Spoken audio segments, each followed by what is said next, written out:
Hello students, myself Saptesh Kumar, Associate Professor, Department of Physics, Government College Sujangarh. Student, पिछले lecture में हमने चालित या प्रणोदित अवमंदित सरल आवर्ती दोलक के विषय में बात की थी कि किस तरह अवमंदित सरल आवर्ती दोलक पर यदि कोई आवर्ती बाह्य बल लगाया जाए तो उसके विस्थापन समीकरण क्या होगी, उसकी गति की समीकरण क्या होगी, चालित दोलक की कला क्या होगी। साथ ही हमने कला का ओमेगा के साथ किस तरह परिवर्तन होगा, प्रणोदित दोलक का आयाम ओमेगा के साथ किस तरह परिवर्तित होगा तथा अधिकतम आयाम की स्थिति कब बनेगी, इन सब विषयों पर बात किया था। और साथ साथ हमने राशि क्यू का मतलब या दोलक के विशेषता गुणांक का भी वर्णन किया था। उसके बारे में बात की थी कि विशेषता गुणांक क्या होता है, अनुनाद की तीक्ष्णता किस तरह परिभाषित की जाती है। इन सब विषयों पर हमने पिछले लेक्चर में बात की थी। आज हम प्रणोदित दोलक के वेग का ओमेगा के साथ किस तरह बाह्य बल की आवृत्ति के साथ किस तरह परिवर्तन होगा या वह मैक्सिमम मान कब प्राप्त करेगा, इसके विषय में बात करेंगे। तो प्रणोदित दोलक का वेग प्राप्त करने के लिए सबसे पहले हम प्रणोदित दोलक के लिए जो x = x0 sin omega t - phi है उसके विस्थापन समीकरण होता है, उससे वेग की समीकरण प्राप्त करेंगे। तो वेग प्राप्त करने के लिए v का मान हमेशा dx/dt के द्वारा दिया जाता है। तो यदि हम उपरोक्त समीकरण का अवकलन करें समय के साथ तो हमें प्रणोदित दोलक का वेग प्राप्त होगा, अर्थात v will be equal to dx/dt = omega x0 cos omega t - phi के, या v = omega x0 sin omega t - phi plus π/2 के, या v = omega x0 sin omega t - delta, जहाँ डेल्टा को आप फाई माइनस π/2 लिख सकते हैं। इसे समीकरण 1 के द्वारा व्यक्त किया गया है। समीकरण 1 से स्पष्ट है कि बाह्य आवर्ती बल से वेग कला में डेल्टा पीछे रहता है, मतलब जो बाह्य बल की कला है उसके मुकाबले वेग जो है उससे हमेशा कला में डेल्टा पीछे रहता है, जबकि विस्थापन के सापेक्ष वेग कला में π/2 आगे है। तो इस तरह अब यदि हम वेग के आयाम की बात करें तो वेग का आयाम जो होगा वो समीकरण 1 से वेग का आयाम v0 = ओमेगा x0 द्वारा दिया जा सकता है। पर हम जानते हैं कि x0 = f0 divided by omega 0 square minus omega square का whole square plus 4r² omega square raise to the power half, या v0 = omega f0 omega 0 square minus omega square का whole square plus 4r² omega square raise to the power half, या v0 = f0 divided by omega 0 square minus omega square divided by omega का whole square plus 4 whole raise to the power half. इसे समीकरण 3 के द्वारा व्यक्त किया गया है। समीकरण 3 से स्पष्ट है कि वेग आयाम का मान चालित आवृत्ति ओमेगा तथा अवमंदन r पर निर्भर करता है। तो समीकरण 3 को हम यदि ध्यान से देखते हैं तो जो v0 है या वेग का जो आयाम है वह स्पष्ट है कि जो चालित आवृत्ति ओमेगा है या जो बाह्य आवर्ती बल है उसकी आवृत्ति जो ओमेगा है और अवमंदन r इस पर निर्भर करता है। तो v0 का अधिकतम मान तब होगा जब ओमेगा के किसी मान के लिए राशि omega 0 square minus omega square over omega का होल स्क्वायर प्लस 4r² का मान न्यूनतम होगा, अर्थात omega 0 square minus omega square divided by omega का होल स्क्वायर प्लस 4r² = न्यूनतम।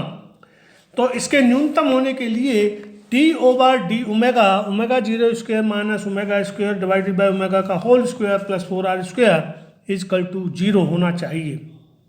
जिससे d/d omega 0 square minus omega square whole square divided by omega square must be equal to 0 के, या ओमेगा स्क्वायर 2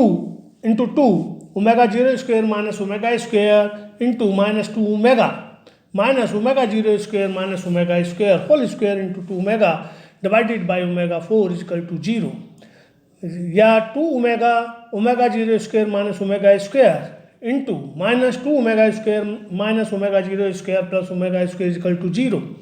या minus 2 omega 0 square minus omega square into omega 0 square plus omega square is equal to 0, जिससे हमें omega 0 square minus omega square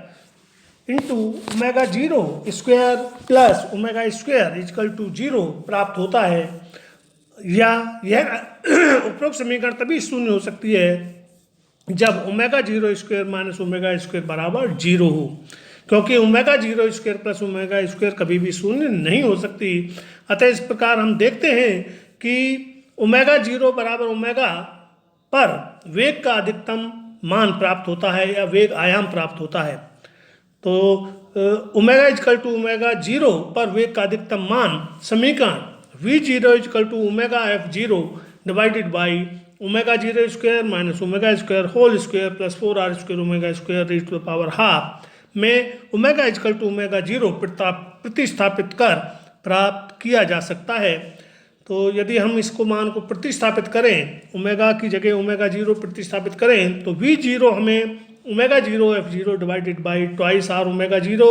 या v0 is equal to f0 by 2r, या mf0 divided by 2rm, या mf0 is equal to capital F0, या 2rm is equal to lambda,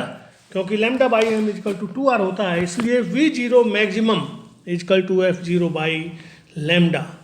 अतः स्पष्ट है कि उपरोक्त समीकरण से स्पष्ट है कि वेग का अधिकतम आयाम अवमंदन बल पर निर्भर करता है। अवमंदन बल का मान जितना अधिक होगा वेग आयाम का मान उतना ही कम होगा। तो वेग आयाम का ओमेगा के साथ परिवर्तन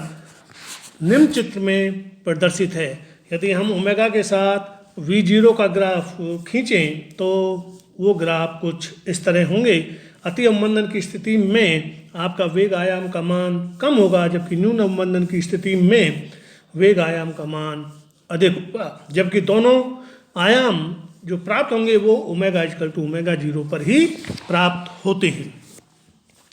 अब हम आवर्ती बल या प्रणोदित बल व वेग के मध्य जो कलांतर है उसके विषय में बात करते हैं। तो आवर्ती बल तथा वेग निम्नलिखित समीकरण द्वारा दिए जाते हैं। F is equal to f0 sine omega T तथा v is equal to v0 sine omega T minus delta,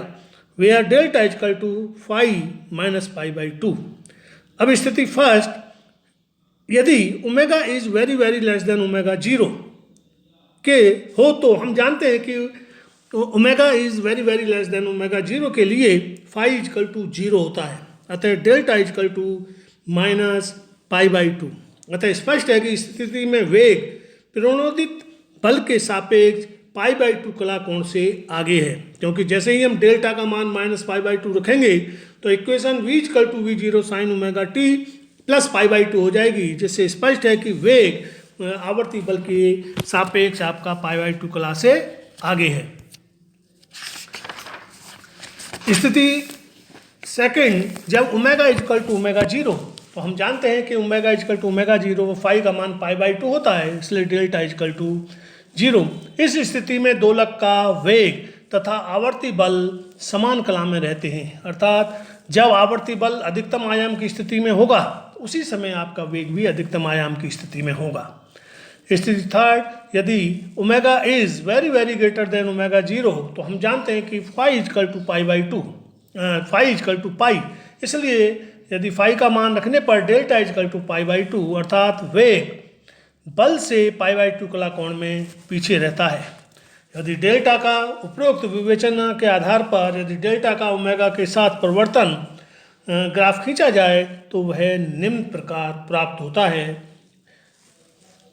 अब हम प्रणोदित दोलक की गतिज ऊर्जा एवं ऊर्जा नाद पर विचार करेंगे कि प्रणोदित दोलक की गतिज ऊर्जा क्या होती है एवं ऊर्जा अनुनाद की स्थिति क्या होती है। यदि प्रणोदित दोलक का द्रव्यमान m हो तो उसकी गतिज ऊर्जा k is equal to half mv square, परंतु प्रणोदित दोलक के लिए हम जानते हैं कि v is equal to omega x0 cos omega T minus phi के। अतः k is equal to half m omega square x0 square cos square omega T minus five समीकरण 1 के द्वारा व्यक्त किया गया है यहाँ पर इसको, जहाँ tan phi is equal to twice are omega omega zero square minus omega square तथा x zero equal to F zero divided by omega zero square minus omega square whole square plus 4r square omega square raise to the power half के। समीकरण 1 से स्पष्ट है कि प्रणोदी दोलक की गतिज ऊर्जा समय के साथ परिवर्तनशील होती है, अतः एक पूर्ण चक्र के लिए इसका औसत मान average K is equal to half M omega square X zero square cos square omega T minus five के, या लेकिन एक पूर्ण चक्र के लिए cos square omega T minus five is equal to half, इसलिए K is equal to 1/4 K average is equal to 1/4 M omega square X zero square. इसे समीकरण 2 के द्वारा हम व्यक्त कर सकते हैं। इस तरह जो प्रणोदी दोलक की गति ऊर्जा एवं ऊर्जा अनुनाद का जब हम मान ज्ञात करने की तरफ बढ़ते हैं तो सबसे पहले हमने जो एवरेज के का मान है उसके मान की गणना करी, उसका मान 1/4 एम ओमेगा जी स्क्वायर एक्स जीरो स्क्वायर प्राप्त होता है। उपरोक्त समीकरण में यदि एक्स जीरो का मान प्रतिस्थापित कर दिया जाए तो हम के एवरेज को निम्न प्रकार लिख सकते हैं कि K average is equal to 1/4 M omega square F zero square divided by omega zero square minus omega square का whole square plus 4r square omega square, या K average is equal to m square F zero square divided by 4m omega zero square minus omega square divided by omega का whole square plus 4r square, या K average is equal to F zero square capital F zero square divided by 4m omega zero square minus omega square over omega का whole square plus 4r square. यह समीकरण 3 के द्वारा व्यक्त किया गया है। समीकरण 3 से स्पष्ट है कि प्रणोदी दोलक की गतिज ऊर्जा आवर्ती बल की आवृत्ति ओमेगा के साथ परिवर्तित होती है। प्रारंभ में यह ओमेगा में वृद्धि के साथ बढ़ती है और फिर ओमेगा के किसी मान के लिए अधिकतम हो जाती है। इसके पश्चात ओमेगा में वृद्धि गतिज ऊर्जा को कम करती है। तो के एवरेज के अधिकतम होने के लिए हम इस विषय पर कल बात करेंगे कि किस तरह ऊर्जा का मान अधिकतम होता है और ओमेगा के किस मान के लिए ये अधिकतम ऊर्जा प्राप्त होती है और किस तरह आपका